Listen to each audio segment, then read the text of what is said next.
Okay, welcome everybody.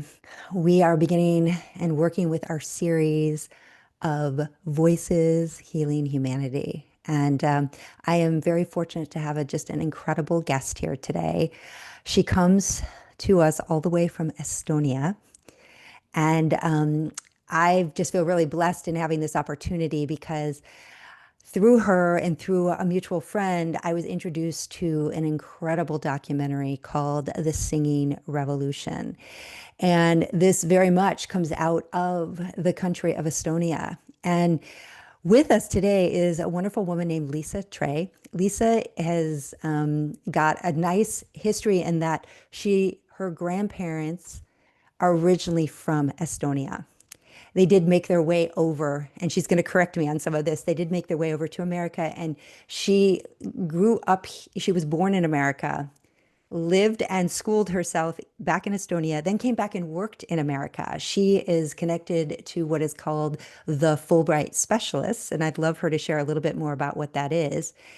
And she has since and recently returned back to Estonia. So she's gone back and forth, and she's just somewhat of a historian in her own right because she's been a part of this specialist research team. But I think she's just had a lot of interest in her own country because if you ever get the chance to watch The Singing Revolution, it's really an incredible story about a country who came back from overlording Russian government in suppression and found their freedom again. And singing was part of it. So, Lisa, welcome. Nice to have you with us. Thank you for Thank joining you. us. Thank Um, you. I'd love to maybe share a little bit about how you went back and forth between the United States and here and your history with Estonia through your family. And then please briefly tell us a little bit about what a Fulbright specialist is. I'd love to learn more about that too. Okay, so I was born in the States, so I Okay. consider myself American. I'm an Estonian American because my grandparents came to the US in search of a better life in the 1920s when Estonia was an independent country. They had always planned to go back, but then the war happened and Estonia was occupied for 51 years until the country reestablished its independence in 1991. In 1990, I decided to move to Estonia. I was invited to teach journalism at Tartu University, which is the leading university. And I also wanted to be a reporter. I wanted to be a foreign correspondent, and nobody was in Estonia. So I sent myself there and I stayed and I covered the breakup of the Soviet Union and the restoration of independence for Estonia, Latvia, and Lithuania for American newspapers. And I stayed there 6 years, returned to the States, and then for about 3 decades. And then after I retired from my job, I went back to Estonia and I was awarded a Fulbright Specialist grant. And so that led me to work with a museum that I'm still connected with. So the Fulbright is over, but my relationship with the museum continues. And Wow. it's a special museum.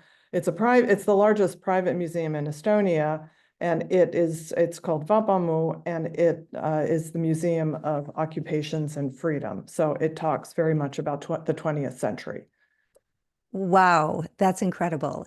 I'm really glad that we're talking because through that, that's really where we want to go and really explore. So, can you tell me a little bit about the freedom path that Estonia took, going back, of course, in time to the 80s when, I think the people of Estonia were getting sick and tired of this suppression from the Soviets, and kind of the path that was being taken by the people of Estonia.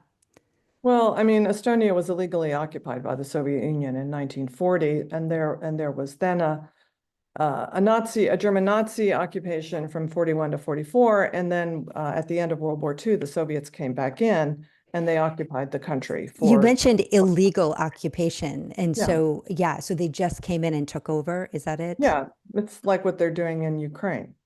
Got it. They're just trying to, they believe they can just go in and grab what they want, and they don't recognize international law.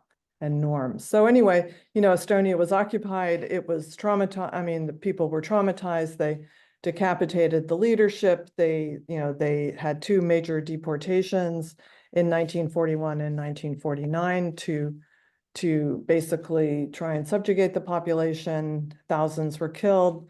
Tens of thousands, were killed or deported or imprisoned or fled to the West. So the Estonia lost 20% of its population during the war and afterwards. So anyway, yeah, the immigrant communities in the States and in Sweden, in Germany, and Australia, the countries that people who fled to the West ended up in, there were always groups of people who were trying to, support Estonia's right as an independent nation. But it was really sort of after Gorbachev came into power that more opportunities became possible. And so in 1987, it still wasn't possible to demand independence or restoration of independence, but there was a movement that started with it was an environmental movement.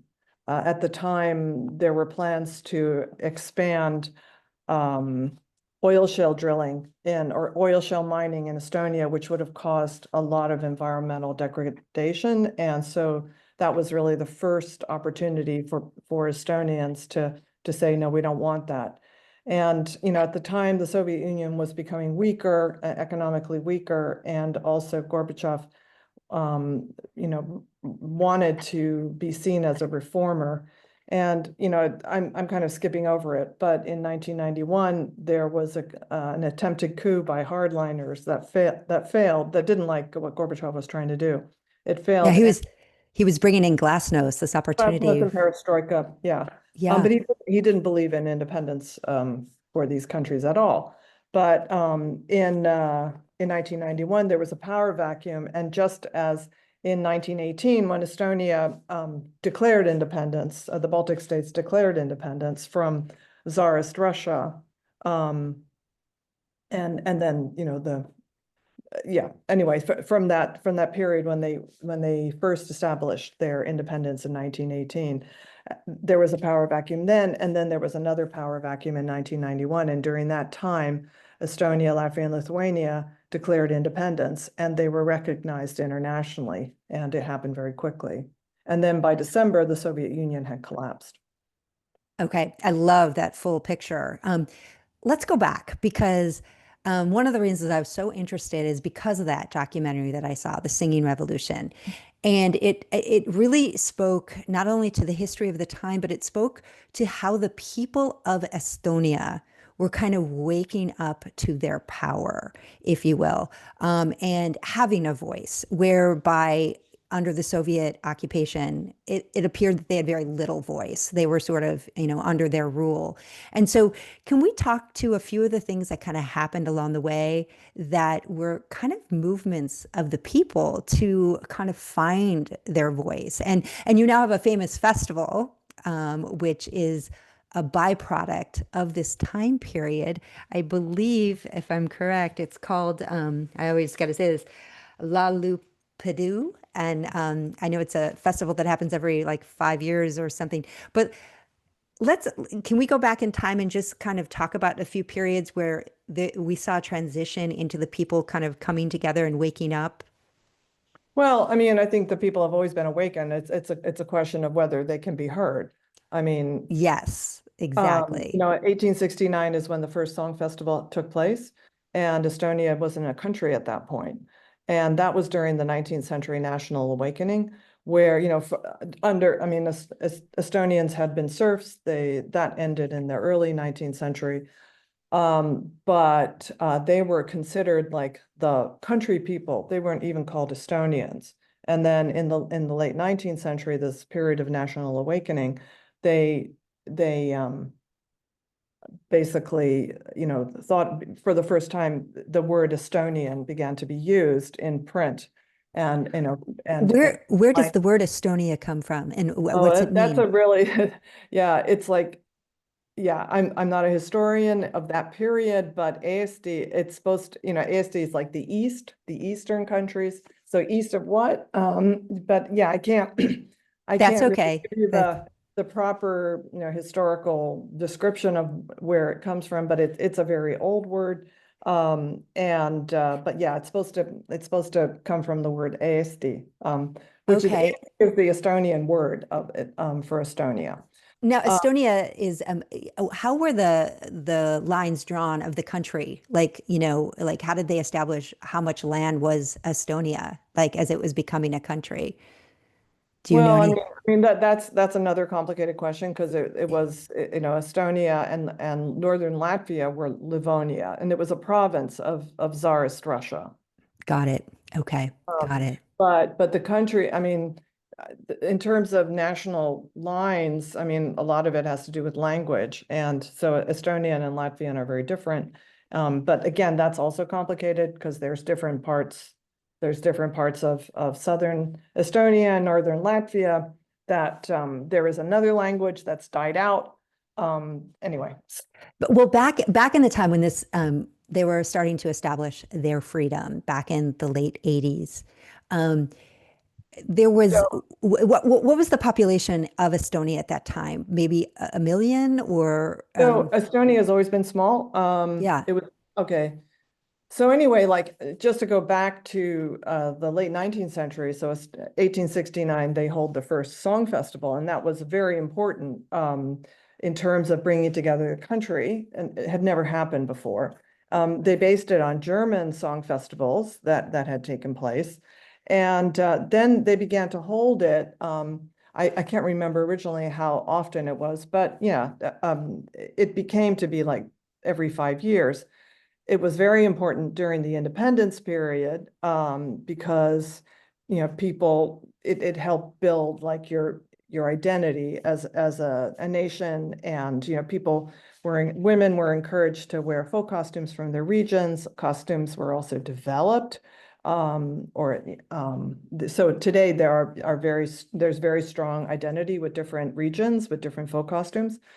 And then but then during the Soviet period, the Soviet Union often turns, or Russia even now, turns things on their head, and they allowed these song festivals to take place because it was the so-called Brotherhood of Nations. And so culturally they were allowed, but there was a lot of Soviet songs that people were forced to sing. There were Estonian songs that were forbidden, but there was one song that became like the unofficial Estonian national anthem during the Soviet period. And so it was very important for people to come together, even though they had to sing all these Soviet songs, like Ode to Lenin, things like that, because at the very end of the festival, they sang this one song, and so that brought people together. And I was in 1985, I attended it was my first song festival. It was Glasnost, but it was still Soviet Union. And there was a big banner of Lenin on the wall at the song festival grounds. And but people sang this song, and they started crying, and it was very, very, very emotional. And so that sort of feeling as a nation has been an incredibly important part of these song festivals, which are called, well, laulu pidu is it means laulu means singing, and pidu means party, so like a song party, but it's like the song festival. So, okay, and, yeah. and what's so cool about it is that there's choirs come from all over the country, and little choirs, big choirs, mixed choirs, women's choirs, children's choirs, and the mixed choirs, they all learn the same songs, and uh, those are the ones where you have everybody on stage. So you have like 35,000 people singing and 100,000 people in the audience. And for a country of Wow. 1.3 million, that's like 1 in every 10 people is at the Song Festival ground. And then many more are watching on TV. So yeah, just to go back to your question about the population of Estonia, in 1990, when it was still part of the Soviet Union, it was 1.6 million.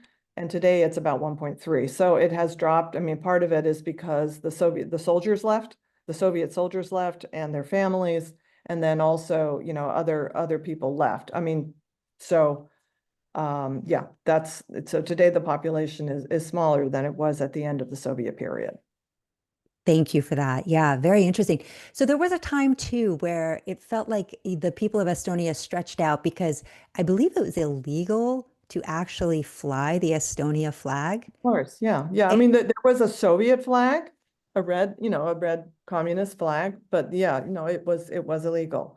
But then in the years just before the end of the Soviet Union, people started doing it, and they were not arrested. But this was towards the end. I think it was like 1989 was the first year it could be flown. People just did it to see what would happen, and uh, and I know that things really started moving from 1987 onwards. So, yeah. it seemed like people got more courage and because they Well, were in yeah, I mean, because they did solidarity things, and with each other. And yeah, I mean, they would try things, and they didn't know if they were going to be arrested or not, and then they weren't arrested, so then they could try something else and see if they would, something would happen or not. when was Gorbachev moved away and Lenin brought in? What was the time period that? Lenin, no, Lenin died in the 20s. Oh, I'm sorry, not Lenin. Who was it? Who came in right after Gorbachev? Didn't they move? Yeltsin. Yeah, Okay, so Yeltsin. Yeah. Yeltsin was the president of Russia, which is Hmm. the successor state of the Soviet Union. Okay, So, thank you for that. but it's only Russia. It's not all of I think it was like 15 constituent republics. Ah, okay, okay. I want to move forward to when I was watching this documentary. Gosh, there was an event. I believe it was called the Baltic Way. And it Mhm. gave me chills because Latvia, Lithuania, and Estonia, it sounds like they joined forces and they created this human chain. Were they singing during this as well? I don't know. But I'd love, No, I don't think they were. I don't think they were singing, but I mean, okay. they could have been singing on their own. And I know that there were groups of choirs that were there, but in general, no, they were not singing. They were just holding hands together at the same time. I think it was at 7:30. They had to, that was the plan, that they had 2 million people hold hands from Tallinn all the way to Vilnius. And it was incredible because you think about it, how to What is move. that, like 350 miles? I think. I mean, I don't know. It's you like, had it in kilometers, and then I I switched it think it into was, miles, but it was like I 300 don't know plus how far it is. miles. Yeah, it's a long way. It And you is a think long about, way. well, I mean, the most important thing is that there were very few telephones, and it was done very quickly. It was organized very quickly and very efficiently. And, the fact that they were able to get people in buses, yeah, in cars or whatever, into these rural areas, it wasn't difficult to do it in the cities, but to get people into these areas that were very underpopulated so they could actually, hold hands, or in some cases you saw that they had like maybe a flag between them or something, but they did manage to um to create this chain, and they did it incredibly quickly, incredibly efficiently, and it's just really quite mind-boggling that they were able to do it. Yeah, I Yeah. thought so too. When I was watching it, I was like, wow, that's Also that the Soviet authorities didn't stop it. right. Yeah. Like there was something happening that the time had there's a shift that was in the making. I'm always curious about when, they always say when two or more are gathered, like what we can create together. And when we multiply that and more people, I'm looking at sound frequency. And when we change the sound frequency, can we change what's happening around us? I talk about this with different people, but back in like the 40s and 50s, our music on our radios here were tuned out of 432 and into 440. And 440 is a very dissonant sound. It doesn't keep your body in harmonics. And where you feel you're balanced. And so when people go back to listening to music that's tuned to 432 or 528, which are definitely more harmonic sound waves, Mhm. so I have to, have not listened to the music directly on what your national song is. And But it makes me believe that there had to be a harmonics there that just kind of gathered people to want to be a part of, and hopefully to feel more of a balance in their lives, and that they're going towards maybe what they love, what's in their hearts. Like when you sing, you tend to be happier. You tend to open up your heart. And so does that reverberate out in some fashion and help support a shift or a change in Yeah. society? Yeah, I mean, one would hope so. I mean, it is a truly incredible experience to be there on the stage, singing the same songs with tens of thousands of people. And, people are nicer to each other during that period. People will break out into song on the buses, things like that that usually don't happen in Estonian society. But, it is incredible when the sound it just has to be experienced. It's Yes. incredible. Now you, And especially, when you're singing like different, I am an alto, and then there's soprano, bass, tenor, and you're all singing different parts of quite complicated, sometimes they're quite complicated songs, and it's incredible. I mean, just the sound is, it's really, really something. And then for the big songs that everybody knows, then you've got, or maybe they're not always big songs, but they're like famous songs. And when you have everybody in the audience singing the same song, you've got like 100, I don't know, 20,000 people all singing together. It's really incredible. I Yeah, have, remarkable. yeah, I have no doubt. I have been at, just smaller concerts here with maybe 15 to 5 to 15,000 people all singing. And, we will rock you. I'm just kidding. But you know what I mean? Like you're getting this whole sound wave going and Mhm, everybody kind of on the same page, just, mhm. exuding what's in their hearts, especially, Yeah. especially when it's in, Also, sorry, some of the lyrics are very, very meaningful for people. And so oh, that is also incredibly important. It's So, huge. It's huge. I just interviewed a woman who does spiritual songs, Kundalini songs, and it's mantras and it's singing over and over again. And I use her music quite a bit. And when they've learned in India and in other parts of the world that when you sing something over and over again and it has a very high spiritual value to it, it's a word that has a frequency when sung that's of a very high vibration, that it changes the molecular structure of the body. Given that we're all water mostly, um, the harmonics move through the water waves, if you will, of our bodies and then start to attune us to a healthier thing. So now, if it's heartfelt and it's about your nation and it's exuding your ideologies about freedom and what freedom means to you, and you're arm in arm with your brother and sister, I can only imagine that it just has an enormous reverberating effect on the world, locally or more exponentially. And this is kind of my feeling. Like, as we know, the world is going through a lot of difficulty right now. There's a lot of struggle everywhere. Every country is feeling its impact, and so we're all trying to figure it out. Our country in the United States, you lived here, is in its infancy in a lot of ways. I mean, we created a very interesting document called the Constitution. We're up against it all the time, trying to hold on to certain aspects of it. People are looking at what's a republic, what's a democracy, and a lot of countries, are when we've got even larger organizations like NATO and UN and all these larger umbrella organizations that are wanting to chime in.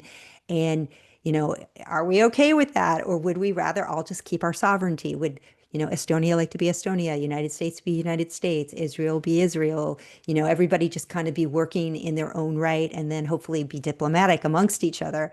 But when you have a lot of money and a lot of overlords, we're looking at a very interesting time. And I'm wondering how Estonia is doing in this period. What's going on in your country? Are you getting the pressure of anything right now that well, of feels course, there's Russia next door, Russia? Yeah, and Estonia is not going to be occupied again. It suffered tremendously for 50 years, and it will never allow that to happen again. And that's Estonians will fight back. yeah. Do you feel that that's a possibility that they're still wanting to like Of take course, Russia is trying to reconstitute the Soviet Union, and that's ah very clear. And Ukraine is fighting, Ukraine's fight is protecting Europe at this point. You saw that with the drones that ended up in Poland a couple days ago, that was not a mistake. They were testing NATO's response. Poland is a NATO member. Estonia, Latvia, Lithuania are NATO members. And so, no, Estonians will not become, they will not accept that. They Yeah. will. I'm curious, we were built on the back of more Christian ideology. Was Estonia developed in any religious forum of any sort? Estonia is probably one of the least religious countries in the world. And Interesting. it was one of the last countries to be Christianized by the Teutonic Knights. And again, I'm going to have, I get my history dates mixed up, but they came in, it was really a power grab. It was like a land grab that they came from Germany originally, or what became Germany. It wasn't called Germany at the time. But yeah, no, there is, I mean, it was the Baltic Germans ruled this region for the Tsar and the Tsarist Empire for hundreds of years. And so the Lutheran faith was the official religion at the time. And there is also the Orthodox faith. But in general, Estonians, like Scandinavians, don't really go to church much, weddings, funerals, baptisms. I know people who go to church, but it's not like the States, no. It is Yeah. more of a spiritual nation. I mean, they really value nature, and Estonians really value nature and spending time in nature. And for them, I mean, for Estonians, the church is seen as an oppressor. Yeah, Well, thank you. No, that's very interesting. I agree. I myself grew up in Catholicism, and I took off and went into yoga and went into a more spiritual realm and got to, mhm. and I've since returned a little bit back to what I would refer to as like the Christos, which is the ideology that, it's all inside of us. We're beautiful in our own right with beautiful energy centers and chakras, and religion sometimes has an overlording effect. It always has doctrines and all these things, and I think we're individuals and we're sovereign. And what I love about the story of your country is how song brought you together, like this, which I think is inside of us, and I think music is a universal language, which is really nice because, I would argue that if a bunch of people are singing, you know, you're less likely to want to fight them. I could be wrong about that, but there's something that is, in the human heart that we somehow relate to through music, sound, song. And I've shared with you in a previous conversation, my dream is to get us singing all over the world and to change the harmonics on this planet. And that doesn't mean we're all singing the same song at all. It means that we're singing, what is native to us, what is beautiful to us, what makes us elevate ourselves together in community with others. And so your story just inspired me so much. Like when my friend had said she came to visit Estonia and she met you, I was like, and then she told me about this singing revolution.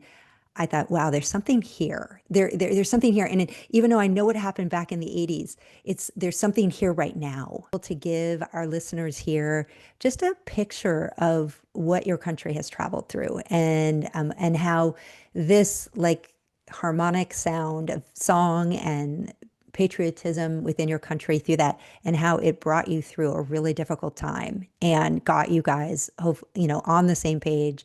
So I'm really grateful for you sharing this story. I am going to encourage people to go see the documentary, The Singing Revolution. It's really great. It shows some pretty incredible moments, and just to hear the songs that you sang and the power Yeah. that are Well, within them. Well, one thing that's important to, I mean, and it's not covered by the documentary because it ends with independence, is that what's really remarkable for me, having lived here from in the early 90s, just after Estonia became independent and returning 30 years later, is the incredible development of the country in one generation. How it went from a completely bankrupt, post-Soviet republic, was bankrupt, to a country with a very good standard of living. Things are expensive. People are upset with costs rising, everything. There's a lot of money being spent on defense for obvious reasons. And of course, there's problems, but what is remarkable is that this is a normal Nordic country. It's no longer a post-Soviet state, and that's been accomplished in just over 3 decades, and it's remarkable. That is amazing. Yeah. And I think it comes from the strong coalition that you created during this time. And, the Well, it people comes that, from very good education. It comes from having developed an IT industry out of nothing, and it is quite remarkable. But education has played an important role, and good government at the right time. Of course, again, there's always problems, and there's corruption, a certain level of corruption, but very low. Estonian corruption is very low on the world scale. It's an open society, it's a democratic society, and it's safe. I mean, it's much safer than it was in the 90s. And you can have a good life here. Again, yeah, lots of problems, more problems in the countryside. There's a big difference between the wealthy and the poor. And that has grown when everybody was poor to start off with. And so there are inequalities and there are problems, but in general, this is a really good place to live. And Estonians want to keep it a good place to live and a free country. I love that. Well, I would love someday to, You should come. I know I would love to. I'd love to. I actually, there's a very strong choir of young people here. My dream would be to bring some of them over and so they could experience. I know you just recently had your festival, music festival. Is that correct? So it's Yeah. it's going to be about 4 years before you have it Well, again. actually, the next one that they've changed the structure of it this time, and the next one is going to be in 2028. So Great. in 3 years. And I think I had mentioned to you before that there is a choir in Piedmont in Oakland. The Okay. Piedmont Children's Choir has come to this, and it came this year. So that's Yes. one choir that has been accepted. It has a very close relationship with Estonia, um, Okay. and for several years. But certainly, I mean, you could bring a choir as audience members. Oh, And absolutely. I would love for them to just see what, oh yeah, it's great. There's just like you have to be there. You can't just like talk about it. You have to actually sit there well, and hope I that it's I not am raining.